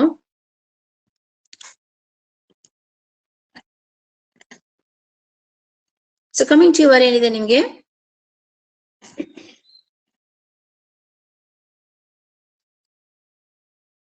ಸೊ ಆರ್ಗ್ಯಾನಿಸಮ್ಸ್ ನಾವು ಐಡೆಂಟಿಫೈ ಮಾಡ್ತಕ್ಕಂಥದ್ದು. ಸೊ ಅದ್ರಲ್ಲಿ ರಿಪ್ರೊಡಕ್ಟಿವ್ ಆರ್ಗನ್ಸ್ ಯಾವ ರೀತಿ ಇರುತ್ತೆ. ಸೊ ಕೆಲವು ಒಂದು ಪ್ಲಾಂಟ್ಸ್ ಅಂತ ಹೇಳ್ತಕ್ಕಂಥ, ಅದಕ್ಕೆ ಸೆಕ್ಷುಯಾಲಿಟಿ ಇನ್ ದಿ ಆರ್ಗ್ಯಾನಿಸಮ್ಸ್ ಅಂದ್ರೆ ಏನು, ಮೇಲ್ ಮತ್ತೆ ಫಿಮೇಲ್ ಏನಿದೆ ನಿಮ್ಗೆ ಅದು ಪಾರ್ಟ್ಸ್ ಒಂದರಲ್ಲೇ ಇರುತ್ತಾ ಅಥವಾ ಬೇರೆ ಬೇರೆ ಇರುತ್ತಾ ಅಂತ ಹೇಳಿ. ಸಾಮಾನ್ಯವಾಗಿ ನಾವು ಯೂನಿಸೆಕ್ಷುಯಲ್ ಪ್ಲಾಂಟ್ಸ್, ಅದು ಫ್ಲವರ್ಸ್ ಅಂತ ಹೇಳಿ ಕರಿತೀವಿ, ಯೂನಿಸೆಕ್ಷುಯಲ್ ಫ್ಲವರ್ಸ್. ಯಾಕಂದ್ರೆ flower is the reproductive organ, ಅದು ಮೇಲ್ ಪಾರ್ಟ್ ಮತ್ತೆ ಫಿಮೇಲ್ ಪಾರ್ಟ್ ಫ್ಲವರ್ಸ್ ಒಳಗೆ ಇರುತ್ತಲ್ವಾ. ಸೊ ಅದಕ್ಕೆ ಏನಂತ ಹೇಳ್ತೀವಿ ನಾವು, ಅದರಲ್ಲಿ ಕೆಲವು ಪ್ಲಾಂಟ್ಸ್ ಅನ್ನ ನಾವು ಅದರಲ್ಲಿ ಇರ್ತಕ್ಕಂಥ ಫ್ಲವರ್ಸ್ ಅನ್ನ ಯೂನಿಸೆಕ್ಷುಯಲ್ ಆರ್ ಡಯೋಶಿಯಸ್ ಅಂತ ಹೇಳ್ತೀವಿ, ಅಥವಾ ಹೆಟಿರೋಥ್ಯಾಲಿಕ್ ಅಂತ ಹೇಳಿ ಕರಿತೀವಿ. ಉದಾಹರಣೆಗೆ ನಾವು ಎದ್ರೊಳಗೆ ನೋಡಿದಾಗ ಮಾರ್ಕೆನ್ಚೆ ಬ್ರೇಯೋಫೈಟ್ಸ್ ಒಳಗೆ ನೋಡಿದ್ರೆ, ಅಥವಾ ಆಮೇಲೆ ಪಪಾಯ ಅಂತ ಕರಿತೀರಿ, ಡೇಟ್ ಪಾಮ್ ಅಂದ್ರೆ ಖರ್ಜೂರದ ಗಿಡ ಅಂತ ಹೇಳಲ್ಲ ನೀವು. ಸೊ ಅದ್ರೊಳಗೆ ಏನಾಗಿರುತ್ತೆ ನಿಮ್ಗೆ, ಯು ಸಿ ದಿ ಒಂದೇ ಒಂದು ಫ್ಲವರ್ಸ್ ಇರುತ್ತೆ, ಒಂದೇ ತರದ ಫ್ಲವರ್ಸ್, ಒಂದು ಮೇಲ್ ಫ್ಲವರ್ಸ್ ಅಥವಾ ಫಿಮೇಲ್ ಫ್ಲವರ್ಸ್. ಸಾಮಾನ್ಯವಾಗಿ ನೀವು ಮೇಯ್ಸ್ ಪ್ಲಾಂಟ್ ಅಲ್ಲಿ ನೋಡಿದಿರಲ್ವಾ. ಸೊ ಮೇಯ್ಸ್ ಪ್ಲಾಂಟ್ ಅಂದ್ರೆ ಮೆಕ್ಕೆಜೋಳದೊಳಗೆ ಏನಾಗಿರುತ್ತೆ, ಮೇಲ್ ಫ್ಲವರ್ಸ್ ಮೇಲ್ಗಡೆ ಇರುತ್ತೆ, ಫಿಮೇಲ್ ಫ್ಲವರ್ಸ್ ಕೆಳಗಿರುತ್ತೆ. ಸೊ ಅದಕ್ಕೆ ಏನಿದೆ, ಫುಲ್ ಮೇಲ್ ಇರೋದೇ ಮೇಲ್ ಫ್ಲವರ್ಸ್. ಸೊ ಅದೇ ಒಂದೇ ಪ್ಲಾಂಟ್ ಅಲ್ಲಿ ಮೇಲ್ ಮತ್ತೆ ಫಿಮೇಲ್ ಫ್ಲವರ್ಸ್ ಸಪರೇಟ್ ಇರ್ಬೋದು, ಅಥವಾ ಇದ್ರೊಳಗೆ ಸಪರೇಟ್ ಪ್ಲಾಂಟ್ ಅಲ್ಲಿ ಪಪಾಯದೊಳಗೆ ನಾವು ಇದ್ರ ಪಪಾಯ ಪ್ಲಾಂಟ್ ಒಳಗೆ ಮೇಲ್ ಫ್ಲವರ್ಸ್ ಇರೋದೇ ಒಂದು ಪಪಾಯ ಪ್ಲಾಂಟ್, ಫಿಮೇಲ್ ಫ್ಲವರ್ಸ್ ಇರೋದೇ. ನೀವು ಜಿಮ್ನಾಸ್ಪಮ್ಸ್ ಅಲ್ಲಿ ನೋಡಿದಿರಲ್ವಾ. ಸೊ ಅದ್ರೊಳಗೆ ಏನಿದೆ ನಿಮ್ಗೆ, ಸೈಕ್ಯಾಸ್ ಪ್ಲಾಂಟ್ ಒಳಗೆ ಮೇಲ್ ಕೋನ್ಸ್ ಅನ್ನ ಮೇಲ್ ಪ್ಲಾಂಟ್ ಮೇಲ್ ಕೋನ್ಸ್ ಅನ್ನ ಅಷ್ಟೇ ಮಾಡುತ್ತೆ, ಫಿಮೇಲ್ ಪ್ಲಾಂಟ್ ಫಿಮೇಲ್ ಕೋನ್ಸ್ ಅನ್ನ ಅಷ್ಟೇ ಮಾಡುತ್ತೆ. ಅದಕ್ಕೆ ಯೂನಿಸೆಕ್ಷುಯಲ್ ಅಂತಂದ್ರೇನು, ಒಂದೇ ತರದ ಏನಿದೆ ನಿಮ್ಗೆ ಅದ್ರೊಳಗೆ ಇದ್ರ ರಿಪ್ರೊಡಕ್ಟಿವ್ ಪಾರ್ಟ್ ಇರುತ್ತೆ, ಒಂದು ಮೇಲ್ ಇರುತ್ತೆ ಅಥವಾ ಫಿಮೇಲ್ ಪಾರ್ಟ್ ಇರುತ್ತೆ. ನೆಕ್ಸ್ಟ್ ಕಮಿಂಗ್ ಟು ಯುವರ್ ಬೈಸೆಕ್ಷುಯಲ್, ಈಗ ದಾಸವಾಳದು ಎಲ್ಲ ನೋಡಿದ್ರಿ ನೀವು ನಿನ್ನೆ ಅಲ್ವಾ. ಸೊ ದಾಸವಾಳದಲ್ಲಿ 2 ಮೇಲ್ ಪಾರ್ಟ್ ಫಿಮೇಲ್ ಪಾರ್ಟ್ 2 ಒಂದರೊಳಗೆ ಇರುತ್ತೆ. ಸೊ ದಟ್ ಈಸ್ ಏನಂತೆ, ಬೈ ಮೀನ್ಸ್ 2 ಒಂದರಲ್ಲೇ ಇರುವಂತದ್ದು. ಅದಕ್ಕೆ ನಾವೇಂತ ಹೇಳ್ತೀವಿ ಇನ್ನೊಂದರ್ಥದೊಳಗೆ ಬೈಸೆಕ್ಷುಯಲ್ ಆರ್ ಮೊನೋಶಿಯಸ್, ಒಂದೇ ತರದ ಅದರಲ್ಲಿ 2 ಒಂದೇ ಇರೋದು, ಮೇಲ್ ಪಾರ್ಟ್ ಫಿಮೇಲ್ ಪಾರ್ಟ್. ಅದನ್ನ ಹೋಮೋಥ್ಯಾಲಿಕ್ ಅಂದ್ರೆ ಒಂದೇ ಇದ್ರೊಳಗೆ ಚಾಲಸ್ ಒಳಗೆ ಇರ್ತಕ್ಕಂಥದ್ದು ಅಂತ ಹೇಳಿ ನಾವು ಅದನ್ನ ಹೇಳ್ತೇವೆ. ಸೊ ದರ್ ಇಸ್ ಈಗ ಅರ್ಥ ಆಯ್ತಲ್ಲ. ಯೂನಿಸೆಕ್ಷುಯಲ್ ಬಂದ್ರೆ ಏನು, ಫ್ಲವರ್ಸ್ ಅಂದ್ರೆ ಏನು, ಬೈಸೆಕ್ಷುಯಲ್. ಯೂನಿಸೆಕ್ಷುಯಲ್ ಫ್ಲವರ್ಸ್ ಅಲ್ಲಿ ಮೇಲ್ ಮತ್ತೆ ಫಿಮೇಲ್ ಫ್ಲವರ್ಸ್ ಸೆಪರೇಟ್ ಇರ್ತವೆ. ಬೈಸೆಕ್ಷುಯಲ್ ಫ್ಲವರ್ಸ್ ಒಳಗೆ ಮೇಲ್ ಪಾರ್ಟ್ ಫಿಮೇಲ್ ಪಾರ್ಟ್ ಒಂದೇ ಫ್ಲವರ್ ಒಳಗೆ ಇರುತ್ತೆ. ಇದು ನೆನ್ಪಿಟ್ಕೊಂಡಿರಿ. ಅದಕ್ಕೆ ಎಕ್ಸಾಂಪಲ್ಸ್, ಒಂದು ಬೈಸೆಕ್ಷುಯಲ್ಗೆ ಹೈಬಿಸ್ಕಸ್ ಅಂತ ನೆನ್ಪಿಟ್ಕೊಳ್ಳಿ, ಹೌದಾ. ಸೊ ಅದಕ್ಕೆ ಪಪ್ಪಾಯ, ಸೊ ಯೂನಿಸೆಕ್ಷುಯಲ್, ಅದರಲ್ಲಿ ನೆನ್ಪಿಟ್ಕೊಳ್ರಿ, ಆಯ್ತಾ. ಸೊ ಅದಕ್ಕೆ ನೆಕ್ಸ್ಟ್, ಅಥವಾ ಇದು ಮೆಕ್ಕೆಜೋಳ ಅಂತ ಇರ್ತೀರಿ, ಸೊ ಅದನ್ನ ನೆನ್ಪಿಟ್ಕೊಂಡ್ರೆ ಆಯ್ತು ನೀವು ಯೂನಿಸೆಕ್ಷುಯಲ್ಸ್ ಇದ್ರೊಳಗೆ ಫ್ಲವರ್ಸ್ ಅಂದ್ರೆ. Next coming to your sexual in case of animals ಅಲ್ಲಿ ಆದ್ರೆ ಯಾವ ರೀತಿ ಇರುತ್ತೆ. ಸೊ ಏನಿದೆ ನಿಮ್ಗೆ, ಸಾಮಾನ್ಯವಾಗಿ ಆಲ್ಮೋಸ್ಟ್ ಆಲ್ ಅನಿಮಲ್ಸ್ ಏನಿದೆ ನಿಮ್ಗೆ ನೀವು ನೋಡುವಾಗ, ಸೊ ಏನಂತೀರಿ ನೀವು, ಫ್ರಮ್ ಎಲ್ಲ ಇದ್ರೊಳಗೆ ವರ್ಟಿಬ್ರೇಟ್ಸ್ ಇನ್ವರ್ಟಿಬ್ರೇಟ್ಸ್ ಎಲ್ಲ ನೋಡ್ತೀರಿ, ನೀವು ಸಿ ದಿ ಸೆಕ್ಷುಯಲ್ ಡೈಮಾರ್ಫಿಸಮ್ ಅಂತ ಹೇಳಿ ಕರಿತೀವಿ. ಅಂದ್ರೆ ಎರಡು ಮೇಲ್ ಇದು ಅನಿಮಲ್, ಫಿಮೇಲ್ ಅನಿಮಲ್ ಅಲ್ವಾ. ನಾವು ಏನ್ ಮಾಡ್ತೇವೆ ನಮಗೆ ಅಲ್ಲಿ ನೋಡ್ತೇವೆ ನಾವು. So almost all in case of the animals ಒಳಗೆ ಎಲ್ಲಾ ಇನ್ವರ್ಟಿಬ್ರೇಟ್ಸ್ ಮತ್ತೆ ವರ್ಟಿಬ್ರೇಟ್ಸ್ ಅಂತ ಏನ್ ಕರಿತೀರಿ, ಎಲ್ಲವೂ ಕೂಡ ಎಲ್ಲದ್ರಲ್ಲೂ ಸಪರೇಟ್ ಮೇಲ್ ಇದಿರುತ್ತೆ, ಅನಿಮಲ್ ಇರುತ್ತೆ, ಫಿಮೇಲ್ ಅನಿಮಲ್ ಸಪರೇಟ್ ಆಗೇ ಇರುತ್ತೆ. ಅದಕ್ಕೆ ನಾವೇನಂತ ಹೇಳ್ತೀವಿ, ಯೂನಿಸೆಕ್ಷುಯಲ್ ಆರ್ ಡಯೋಶಿಯಸ್ ಅಂತ ಹೇಳಿ ಕರಿತೀವಿ. ಸೊ ಎಕ್ಸಾಂಪಲ್ಸ್ ಮ್ಯಾಮಲ್ಸ್ ಅಂದ್ರೆ ನಮ್ಮನ್ನ ಇಟ್ಕೊಂಡು, ಸೊ ಯಾವ್ದು ನೆನ್ಪಿಟ್ಕೊಳ್ಳಿ, ಆಲ್ಮೋಸ್ಟ್ ಆಲ್ ದಿ ಅನಿಮಲ್ಸ್ ಅಂತ ಏನ್ ಹೇಳ್ತೀರಿ, see the separate mail and the female animals, ಅದಕ್ಕೆ ಯೂನಿಸೆಕ್ಷುಯಲ್ ಅಂತ ಕರಿತೀವಿ. ಬೈಸೆಕ್ಷುಯಲ್ ಅಂತ ಅಂದ್ರೆ ಏನಂತ ಹೇಳಿದ್ರೆ, ಸೊ ಅದ್ರೊಳಗೆ ನಿಮ್ಗೆ ಮೊನೋಶಿಯಸ್ ಅಂತಾನು ಕೂಡ ನಾವು ಅದರೊಳಗೆ ಹೇಳ್ತೀವಿ. ಸೊ ಅಲ್ವಾ, ನೀವು ಅರ್ಥವರ್ಮ್ ಅಂತ ಗೊತ್ತಿದೆ ನಿಮ್ಗೆಲ್ಲರಿಗೂ. ಸೊ ಅರ್ಥವರ್ಮ್ ಇಸ್ ಇದು ಫಾರ್ಮರ್ಸ್ ಫ್ರೆಂಡ್ ಅಂತ ಹೇಳಿ ಕರಿತೀರಿ. ಸೊ ಅದನ್ನ ಸ್ವಲ್ಪ ನೀವು ನೆನ್ಪಿಟ್ಕೊಳ್ಳಿ. ಅದ್ರೊಳಗೆ ಏನಾಗಿರುತ್ತೆ ನಿಮಗೆ, ಮೇಲ್ ಪಾರ್ಟ್ ಮತ್ತೆ ಫಿಮೇಲ್ ಪಾರ್ಟ್ ಎರಡು ಒಂದರಲ್ಲೇ ಇರುತ್ತೆ. So that is the one thing. ಏನಾಯ್ತು ನಿಮ್ಗೆ, both the male and the female reproductive organs ಏನಾಗಿರುತ್ತೆ ಒಂದೇ ಅನಿಮಲ್ಸ್ ಅಲ್ಲಿ ಇದ್ರೆ ಅದೇನಂತ ಹೇಳ್ತೀನಿ, ಅದನ್ನ ಬೈಸೆಕ್ಷುಯಲ್ ಅಂತ ಕರಿತೀರಿ. ಸಪರೇಟ್ ಮೇಲ್ ಅನಿಮಲ್ ಬೇರೆ, ಫಿಮೇಲ್ ಅನಿಮಲ್ ಇದ್ರೆ ಯೂನಿಸೆಕ್ಷುಯಲ್ ಅಂತ ಹೇಳಿ ಕರಿತೀರಿ. ಸೊ ಬೈಸೆಕ್ಷುಯಲ್ಗೆ ಅರ್ಥವರ್ಮ್ ಅಂತ ನೆನ್ಪಿಟ್ಕೊಳ್ಳಿ. ಸೊ ನೆನ್ಪಿಟ್ಕೊಳ್ರಿ, ಬೈಸೆಕ್ಷುಯಲ್ ಅನಿಮಲ್ ಅಂದ್ರೆ ಏನಂದ್ರೆ ಎರಡು ಇದರಲ್ಲಿ ಮೇಲ್ ಮತ್ತೆ ಫಿಮೇಲ್ ಪಾರ್ಟ್ ಒಂದು ಅನಿಮಲ್ ಒಳಗೆ ಇರುತ್ತೆ ಅಂತ ಹೇಳಿ.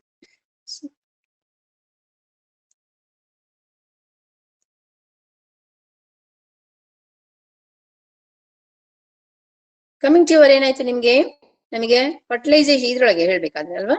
ಸೊ ನಿಮಗೆ ನಾನು ಇದನ್ನ ಹೇಳುವಾಗ ಸೆಕ್ಷುಯಲ್ ರಿಪ್ರೊಡಕ್ಷನ್ಸ್ ಒಳಗೆ ನಾವು 3 ಸ್ಟೆಪ್ಸ್ ಅನ್ನ ಮೇಲೆ ನೋಡ್ತೇವೆ.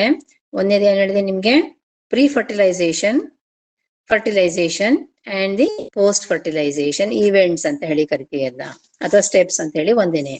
ಸೊ ಒಂದೇದ್ರೊಳಗೆ ನಿಮಗೆ ಏನ್ ಹೇಳಿದ್ವಿ ನಾವು, ಪ್ರೀ ಫರ್ಟಿಲೈಸೇಷನ್ ಒಳಗೆ ಏನಾಗಿರುತ್ತೆ ನಿಮ್ಗೆ, ಒಂದನೇ ಸ್ಟೆಪ್ ಒಳಗೆ ಏನಾಗ್ಬೇಕಪ್ಪ, ಮೇನ್ 2 ಸ್ಟೆಪ್ ಅನ್ನ ನೋಡ್ತೀವಿ ಪ್ರೀ ಫರ್ಟಿಲೈಸೇಷನ್ ಒಳಗೆ. ಒಂದು ಗ್ಯಾಮಿಟ್ ಫಾರ್ಮೇಶನ್ ಮತ್ತೆ ಗ್ಯಾಮಿಟ್ ಟ್ರಾನ್ಸ್ಫರ್.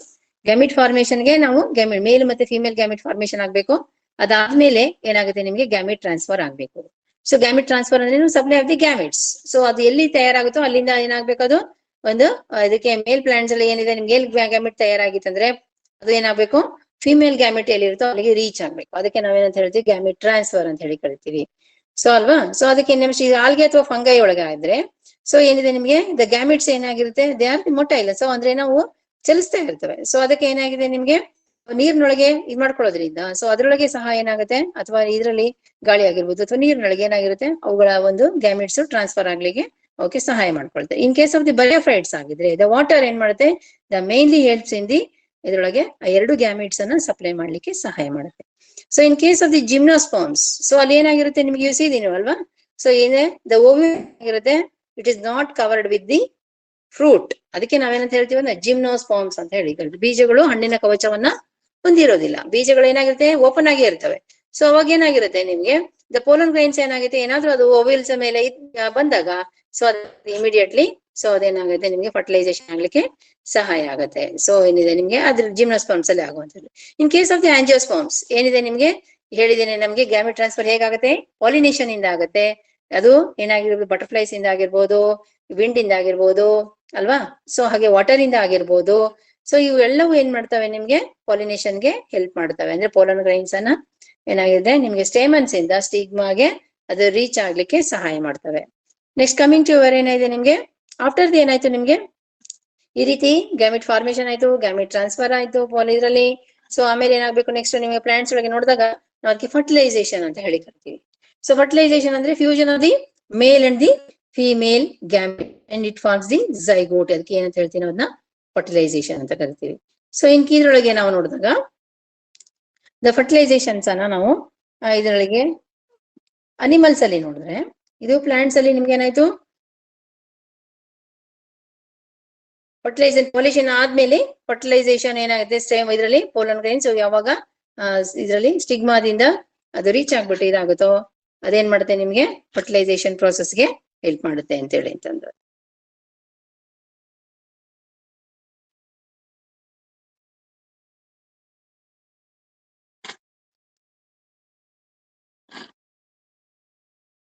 ನಿಮ್ಗೆ next is the post fertilisation. So ಏನಾಯ್ತು ನಿಮ್ಗೆ ಪ್ಲಾಂಟ್ಸ್ ಒಳಗೆ ಈ ರೀತಿ ಏನಾಯ್ತು ನಿಮ್ಗೆ ಪೋಲನ್ ಗ್ರೈನ್ಸ್ ಸ್ಟಿಗ್ಮಾದಿಂದ ರೀಚ್ ಆಗಿ, ಸೊ ಅದು ಏನಾಯ್ತು ಆ ಸ್ಟೇಮನ್ಸ್ ಇಂದ ಸ್ಟಿಗ್ಮಾಗೆ ರೀಚ್ ಆಗಿ ಪಾಲಿನೇಷನ್ ಇಂದ, ಸೊ ಅದೇನಾಯ್ತು ಮೇಲೆ ಇರತಕ್ಕಂತ ಪೋಲನ್ ಗ್ರೈನ್ಸ್ ಅದ್ರ ಓವರಿ ಒಳಗೆ ಇರತಕ್ಕಂತ ಒಂದು ಎಂಬ್ರಿಯೋ ಒಳಗೆ ಎಂಟ್ರಿ ಆಗಿ ಎಗ್ಸ್ ಎಲ್ಲ ಫರ್ಟಿಲೈಸ್ ಮಾಡುತ್ತೆ. ಅದಾದ್ಮೇಲೆ ಫರ್ಟಿಲೈಸೇಷನ್ ಆದ್ಮೇಲೆ ಪೋಸ್ಟ್ ಫರ್ಟಿಲೈಸೇಷನ್ ಅಂದ್ರೇನು, ಆ ಫರ್ಟಿಲೈಸೇಷನ್ ಆದ್ಮೇಲೆ ಆಗುವಂತಹ ಒಂದು ಇದು. ಸೊ ಅಲ್ಲಿ ಏನಾಗುತ್ತೆ ನಿಮ್ಗೆ ಅಂತಂದ್ರೆ ಹೇಳಿದ್ರೆ ನಿಮ್ಗೆ ನೆನೆ, ಸೊ ಅದ್ರೊಳಗೆ the ovary forms the zygote ಏನಾಯ್ತು ನಿಮ್ಗೆ ಎಂಬ್ರಿಯೋಜೆನ್ಸಿಸ್ ಆಗುತ್ತೆ ಅಲ್ವಾ. ಸೊ ಎಂಬ್ರಿಯೋಜೆನ್ಸಿಸ್ ಅಂದ್ರೇನು, the growth of the zygote, formation of the zygote, growth of the zygote embryogenesis ಅಂತ ಕರಿತೀರಿ. ಸೊ ಅದಾದ್ಮೇಲೆ ಜೈಗೋಟ್ ಏನಾಗಿರುತ್ತೆ ನಿಮ್ಗೆ, ಇಟ್ ಡೆವಲಪ್ಸ್ ಇಂಟು ಏನಿದೆ ನಿಮ್ಗೆ ಇದ್ರೊಳಗೆ ಎಂಬ್ರಿಯೋ ಆಗುತ್ತೆ. ಸೊ ಓವ್ಯೂಲ್ ಏನಾಯ್ತು ನಿಮ್ಗೆ ಸೀಡ್ ಆಗುತ್ತೆ, ಓವರಿ ಏನಾಗುತ್ತೆ ನಿಮ್ಗೆ ಫ್ರೂಟ್ ಆಗುತ್ತೆ. So that is the one thing ಏನಾಯ್ತು ನಿಮ್ಗೆ. ಸೊ ಇದ್ರೊಳಗೆ ನೀವು ನೋಡಿದಾಗ ಸೊ ಏನಿದೆ ಆಫ್ಟರ್ ದಿ ಫರ್ಟಿಲೈಸೇಷನ್ ನೆನ್ಪಿಟ್ಕೊಳ್ಬೇಕು ಇದರೊಳಗೆ ದ ಮೇನ್ ಇವೆಂಟ್ಸ್ ಅಥವಾ main steps in the after the post fertilisation events ಅಂತ ಹೇಳಿದ ತಕ್ಷಣ ಪ್ಲಾಂಟ್ಸ್ ಒಳಗೆ ಯಾವ್ದಪ್ಪ ಅಂತಂದ್ರೆ the zygote grows into embryo, the ovule ಏನಾಗುತ್ತೆ it develops into seeds, the ovary ಏನಿದೆ it grows into fruit. Grows ಅಂದ್ರೆ ಏನಾಯ್ತು, ಡೆವಲಪ್ ಅಂದ್ರೆ ಒಂದೇನೆ. ಸೊ ಇದು ಏನಾಗಿದೆ ನಿಮ್ಗೆ, ಇದಿಷ್ಟು ಏನಾಯ್ತು ನಿಮ್ಗೆ about the reproduction in case of the organisms ಅಲ್ಲಿ ನೀವು ಸೊ ಗಮನಿಸಬೇಕಾಗಿರ್ತಕ್ಕಂಥದ್ದು ಮತ್ತೆ ನೆನ್ಪಿನಲ್ಲಿ ಇಟ್ಕೊಳ್ತಕ್ಕಂತ ಒಂದು ಮುಖ್ಯವಾಗಿರ್ತಕ್ಕಂತ ಇದು. ಸೊ ಇದು ಏನಾಗಿದೆ ನಿಮ್ಗೆ, ಸೊ ಅಲ್ವಾ. ಸೊ ಇಲ್ಲಿ ನೋಡ್ತಾ ಇದ್ದೀರಾ, ಸೊ ದಿಸ್ ಈಸ್ ಏನಂತ ಕರಿತೀವಿ ನಾವು, ಇದು ಫ್ಲವರ್. ಸೊ ಇಟ್ ಈಸ್ ನಾವೇನಂತ ಹೇಳ್ತೀವಿ ಬೈಸೆಕ್ಷುವಲ್ ಅಂತ ಯಾಕೆ ಹೇಳ್ತೇವೆ ಅಂತಂದ್ರೆ, ಇಲ್ಲಿ ನೋಡ್ತಾ ಇದ್ದೀರಾ ಸ್ಟೇಮನ್ಸು ಕೂಡ ಒಂದೇ ಫ್ಲವರ್ ಅಲ್ಲಿ ಇದೆ, ಓವರಿನೂ ಕೂಡ ಒಂದೇ ಫ್ಲವರ್ ಒಳಗೆ ಇದೆ. ಈ ರೀತಿ ಎರಡು ಮೇಲ್ ಮತ್ತೆ ಫಿಮೇಲ್ ಪಾರ್ಟ್ ಎರಡರಲ್ಲೂ ಒಂದರಲ್ಲಿ ಇದ್ರೆ ಒಂದೇ ಹೂನಲ್ಲಿ ಇದ್ರನ್ನ ಬೈಸೆಕ್ಷುವಲ್ ಫ್ಲವರ್ ಅಂತ ಹೇಳಿ ನಾವನ್ನ. ಸೊ ಇದು ಅರ್ಥ ಆಯ್ತಾ ಇವಾಗ. ಸೊ ಕಮೆಂಟ್ ಇದ್ರೊಳಗೆ ಇಷ್ಟು ನೀವು reproduction in case of, so ಇದ್ರೊಳಗೆ ಆರ್ಗ್ಯಾನಿಸಮ್ಸ್ ಅಲ್ಲಿ ನೀವು ನೆನ್ಪಿಟ್ಕೊಳ್ತಾ ಇರ್ತಕ್ಕಂತ ಒಂದು ಮುಖ್ಯವಾಗಿರ್ತಕ್ಕಂತ ಇದು ಅಂಶಗಳು. So next